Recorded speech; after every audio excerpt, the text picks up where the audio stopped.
In 1941, an old man began hearing weird noises in his home, but each time he went to go check them, he found nothing.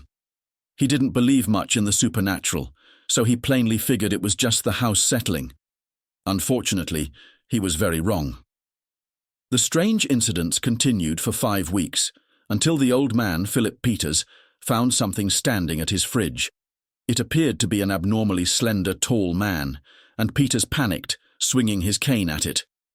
However, the intruder swung back, knocking him to the ground.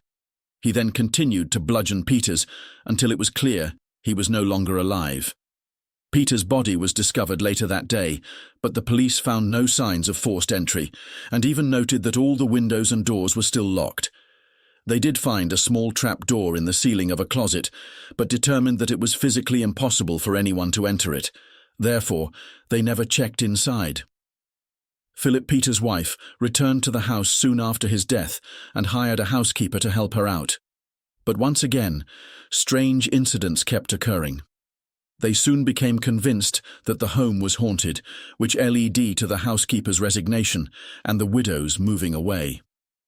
But even after the house was vacated, the neighbors still noticed apparitions in the windows and lights flickering on in the middle of the night. But whenever they knocked, nobody would answer. After receiving so many calls about this house, the Denver police decided to station 2 officers outside to keep an eye on it, and late one night, they finally spotted the figure themselves. They ran inside and immediately heard a door handle move on the 2nd floor. They bolted after the sound and made it just in time to spot a pair of legs climbing up into the closet trap door.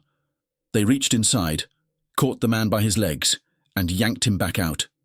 The man's name was Theodore Coneys, and he'd come to be known as the Denver Spider-Man. He confessed to the murder of Philip Peters and admitted to living in the attic for roughly 9 months.